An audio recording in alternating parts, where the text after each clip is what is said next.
Welcome back to the courtroom of politics, where today's trial isn't about crime, but about property taxes, broken promises, and accusations of hypocrisy at the very top. The shadow chancellor comes out swinging, calling out the government for reckless economic management, jobs lost, and even questioning whether the deputy prime minister herself has paid her fair share of stamp duty. This isn't just policy talk, this is a high-stakes battle over trust, credibility, and the future of Britain's economy. Stay with us, because the drama is only just beginning. Right. We now come to the Opposition Day motion in the name of the Shadow Chancellor on property taxes. I have to inform the House I have not selected amendments. We now come Sir Mel Stride, Shadow Chancellor of the Exchequer. Thank you, Mr. Speaker. I beg to move the motion on the order paper. I trust you had a good recess, Mr. Speaker. I'm absolutely certain that the Deputy Prime Minister also had a good recess. We saw many photographs of her down at the seaside, just off the coast, in a rubber dinghy, rather like many of the other photographs that we've seen over the summer, given the reckless policies that this government has towards illegal migration. She was probably celebrating, Mr. Speaker, the acquisition of another property for her property empire, but perhaps also slightly tinged with that nagging doubt as to whether she had indeed paid enough stamp duty. Well, we will get to the bottom of that in due course.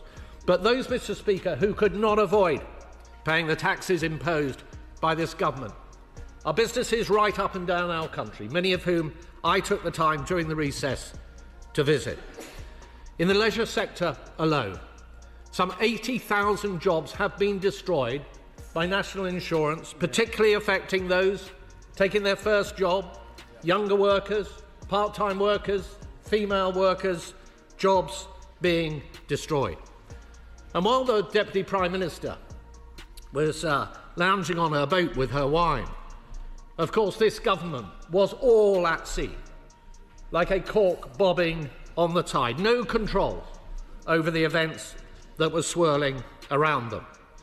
And when it came to the economy, whilst eclipsed by the calamities around illegal migration, we saw the panicked reshuffle recently of the Treasury front bench. And I would like at this point, Mr. Speaker, to offer my congratulations to warmly welcome the Honourable Member for Chipping Barnet to his new role, but to tell him that he is joining a sinking ship in which the captain has just had all her authority stripped from her, and all his comrades down below deck are fiercely trying to bail out the situation.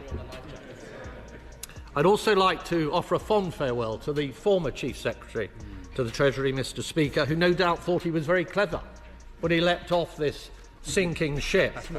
But he won't be feeling quite so clever when he discovers that the place to which they have sent him is even more dysfunctional than the Treasury front bench. And over the summer, Mr. Speaker, amongst all this news of arrivals to our shores, we've had a cruel summer of speculation around tax. We've seen in those skies clouds of kites flown largely by the Treasury as to what taxes they are going to be putting up. It's all been tax, tax and tax. I'm reminded, Mr. Speaker, of the Beatles and the tax man. I'll tax the street. If you try to sit up, I'll tax your seat. If you get too cold, I'll tax the heat. If you take a walk, I'll tax your feet. When it comes to tax, Mr. Speaker, it's not so much good day sunshine as help. OK, it was a bit hammy, but it was worth a try. I was going to try, actually, Mr. Speaker, Penny Lane as well, but I drew the line at that. But, Mr. Speaker, it is worth examining how we got to this point, for a reckoning for our country is surely coming. This will be a story for all time. It started, I will momentarily, it started with broken promises. This was a party that said during the run-up to the general election that they had no intention of raising taxes left, right and centre, and yet within a month or two they did precisely that, with devastating consequences. Tax rises on businesses that stifled growth, They talked down the economy. They talked down the economy by confecting this £22 billion black hole that did not exist. And what irony that it was they that brought in the OBR to decide whether that £22 billion black hole existed, and it was the OBR themselves that said they could not legitimise that claim. They were wrong. That's what he said. And what happened with spending and borrowing? It got completely out of control. And the combination of passing on price rises because of the national insurance increases and the extra borrowing and spending has been higher inflation. We are an outlier, Mr. Speaker, when it comes to inflation, in a moment. And that in turn has seen interest rates higher for longer, and the servicing costs on our national debt now running at over £100 billion a year, that being over twice what we spend on defence. And I will give way to whoever it was behind me. Yes. Mr. Speaker, can I commend the Shadow Minister for bringing this forward? The Shadow Minister has quite clearly shared the deep concern that I have, and I think everybody in this chamber should have, that government is considering further taxing property, despite that the Prime Minister committed to not impose capital gains tax on residents of this United Kingdom of Great Britain and Northern Ireland. Last year it was a family inheritance tax. This year, those who own property, those who have skimped and saved to have their house, those middle class, those hard workers who have now become the latest target of Labour tax policy. Well, the right honourable gentleman is entirely right. Of course, if you get into a situation where you are having to scrabble around and look at property taxes, as we will be debating this afternoon, then really nothing is safe from the taxman under this government. But yeah, I'll give way to my right honourable friend, and he's right to highlight the massive impact of these tax rises on so many families up and down this country, and businesses too. Can he comment, please, on how we can have a Deputy Prime Minister in a government who has admitted avoiding paying the tax that she owed and continues in office? And this from a party which moved to call for the resignation of people for far lower offences than that, and as if not expose the rank hypocrisy which seems to run right through the government opposite. If the right honourable lady wants to make the rules, she should live by them. And that will be a message which will go out to businesses and families right up and down this country. There is no way that they can avoid the juggernaut of taxes that are coming down the track. But, Mr. Speaker, where we have ended up is in a situation where we have a huge black hole looming. The National And here's where the temperature in the chamber really spikes. Hypocrisy on full display. The opposition points out the Deputy Prime Minister allegedly avoided paying her own taxes, all while ordinary families and businesses are crushed under rising costs. Think about that. The very people setting the rules accused of breaking them. No wonder the chamber erupted. What do you think? Should leaders be held to the same standard as the rest of us, or even higher? Drop your thoughts in the comments below. The Institute for Economic and Social Research puts that at possibly as much as £40 billion. This is a recurrent theme with the economic mismanagement of the party opposite. In the October budget, the first budget, there was headroom of around £10 billion against the fiscal rule. That was blown, and £4 billion more by the time of the spring statement, the emergency budget in the spring. And once again, it appears that even that, and considerably more, has been blown all over again. And that is no surprise when it came to the U-turn on winter fuel payments, when it came on to the U-turn on the welfare reforms that we've already discussed in this debate. That led to unfunded commitments of around £6 billion. Unfunded commitments that the Chancellor said the Labour Party would never find themselves in that situation. That has simply not happened. And what signal does it send to the markets that this government cannot control spending? And in the long term, it will be interesting to see what the OBR has to say about their forecasts for growth going forward. And we've seen 30-year bond yields now, Mr. Speaker, in recent times hitting a 27-year high. We are paying more on our borrowing than Greece. There is potentially now a debt crisis looming. This country could be on the brink, and it is all on their watch. I give way to my friend. I'm grateful to the Shadow Secretary of State for giving way, and isn't the key point here and the difference here is that we are seeing stagflation, so high inflation and the economy not growing in the way in which it should be. Therefore, we are getting the job losses that we're seeing and unemployment going up every month under this Labour government. Unless the government does something drastically different, this is only going to get worse rather than get better, which impacts our growth prospects and therefore our prosperity, not only of our nation, but the individuals who work and try to thrive here. My honourable friend is absolutely right. We're seeing high inflation, we're seeing anemic growth, we're seeing high gilt yields, we're seeing a pound that has been plummeting in recent times, and all of those are signals on the dashboard that are flashing red. Instead of getting a grip on spending and getting taxes down, this government has been out there pitch-rolling yet more taxes. And over the summer, we have seen the briefings into the press have suggested tax rises on property. And the party opposite has an opportunity this afternoon to rule those possibilities out. And we should look to the Minister, when he responds, to do just that. Firstly, there has been the suggestion, Mr. Speaker, that there will be changes to private residence relief under the capital gains tax regime.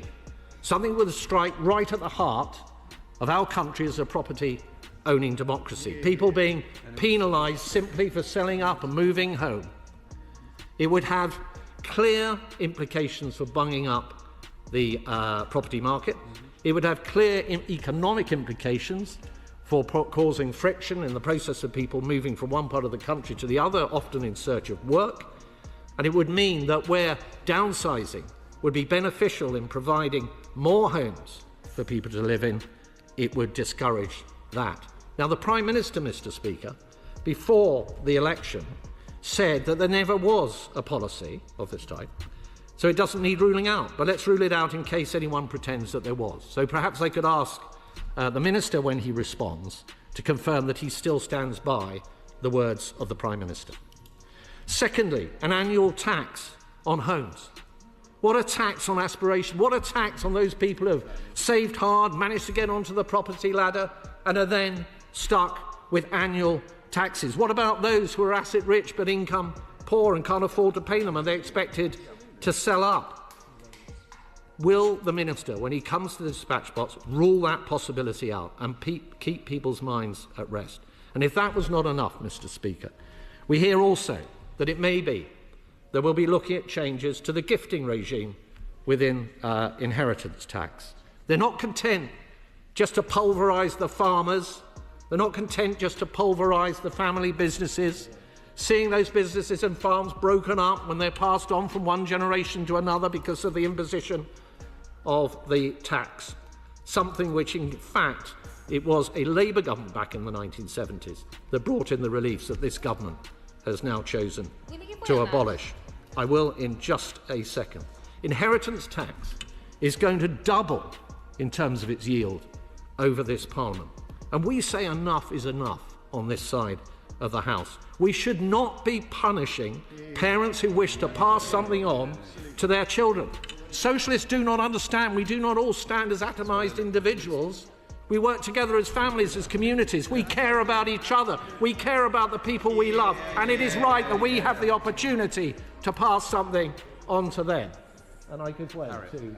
I thank the Shadow Chancellor and for bringing this debate as well. It's such an important issue. Properties and assets are vital to the country, to people in the country. But specifically on the lifetime limit for inheritance tax and passing on, everyone will have heard over the last year the government telling farmers, telling family businesses that they need to get their affairs in order, but they need to plan.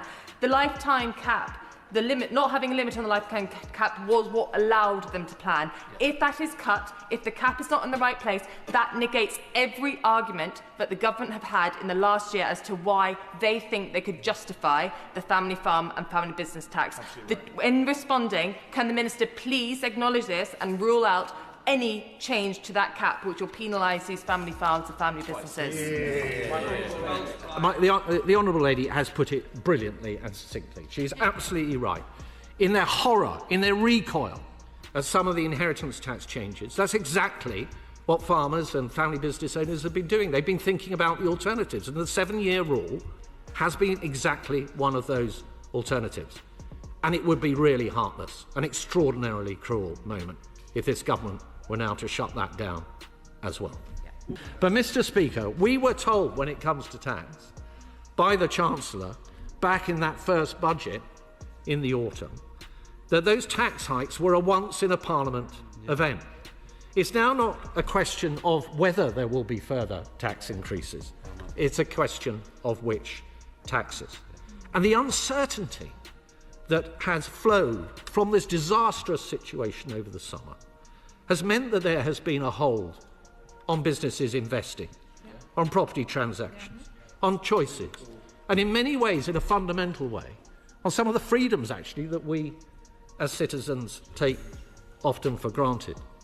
And that is because of Labour's choices.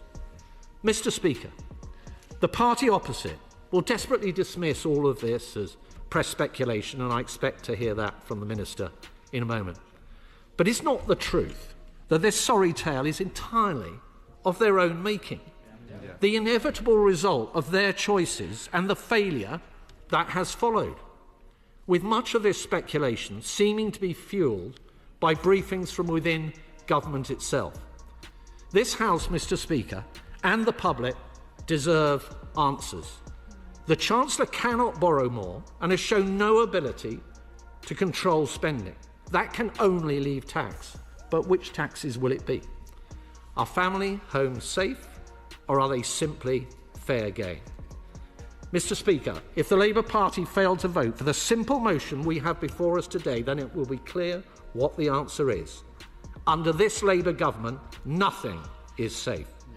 Not your home, not your pension, not your savings, not your business, not your farm, not that which you simply wish to pass on to your own children. The message to hard-working people up and down our country could not be clearer. Labour will always duck the hard choices. They will tax the living daylights out of your family's future to pay for their failure. So let's recap. The opposition paints a picture of economic chaos, failed promises, rising inflation, speculation on property taxes, and families left wondering if anything they've worked for is safe. Meanwhile, the government insists it's managing a storm not of its making. But here's the bottom line. This debate is less about numbers and more about trust. Can a government accused of hypocrisy convince the public it has their best interests at heart? Only time will tell.